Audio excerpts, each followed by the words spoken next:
Om Namah Shivaya. Namah Shivaya. Hare Hare. Namah Om. Hara Om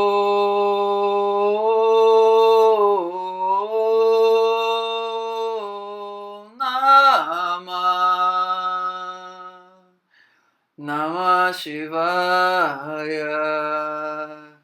Namah Shivaya.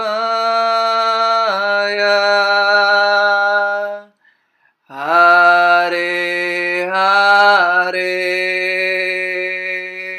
Namah Om. Hara Om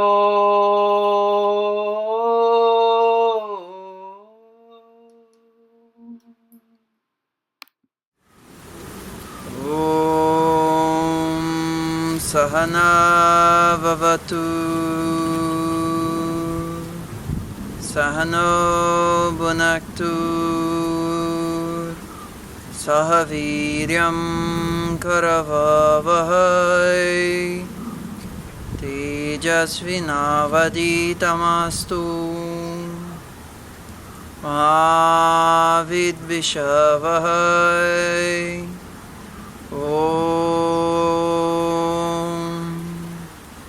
Shanti Shanti Shanti Hari Om. Namaste. Well. One of the most natural and also important questions is why there was initially a desire from the one to become many. I am one, let me become many. And there is also this idea, let me become many. There are some disagreements about if it was Purusha or Prakriti that had this initial desire. But the thing is that from this very foremost desire, all the creation happened. All the creations happened, because it's not on the singular.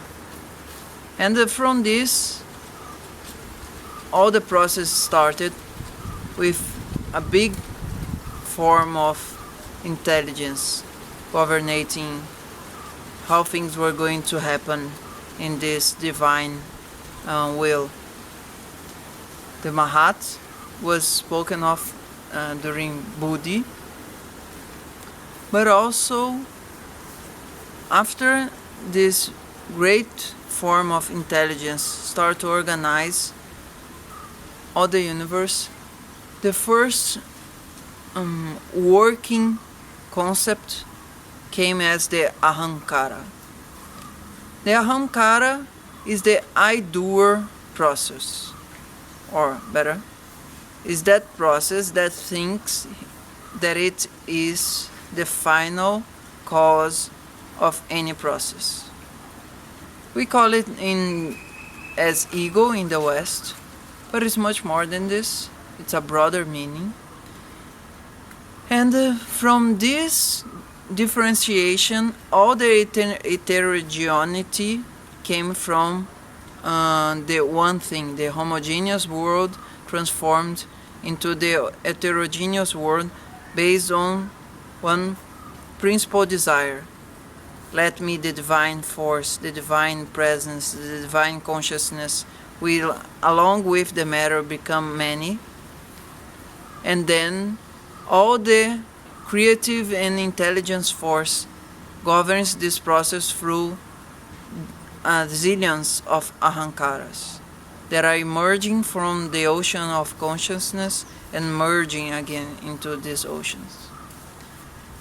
And from this, the trigonas happened. So now we are getting each one of the pieces about the creation concept in the world of Ayurveda, Yoga and Jyotish. And also we are getting more familiar of how these three and more things are integrated.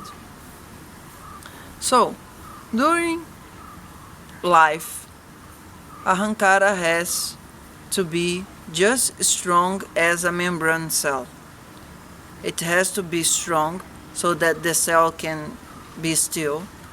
It has to have some channels, open channels for the motion and for the connection between the inner and the outer. And this connection has to be open and closed on proper time. So there must be inaction, like Tamaguna. There has to be action, like Rajaguna. And also there has to be balance between action and inaction, Sattva-guna. So just as the microcell in the universe and the microcosm and all the cosmos in the macro universe, there are always these three forces operating through Ahamkara, Sattva, Rajas and Tamagunas. And these will create the elements, these will create the doshas, these will create the planets, these will create everything. Everything after the Ahamkara are going to be molded, are going to be created, are going to be directed through these three Mahaguna. But the important thing here is to say that ego, Ahamkara is important in some extent, and Ahamkara is also unimportant in one sense. As spiritual beings, we need to move on life and let go some Ahamkaras so new ones can be shaped and can be left. And this can, due to the process of time and knowledge, let us be without strong identification with what is transient. So let's move on and get along with different Ahamkaras and different perceptions of one reality, just one self. Namaste. If you want to have online consultations, please contact my email namaste.tiago@gmail.com. Namaste!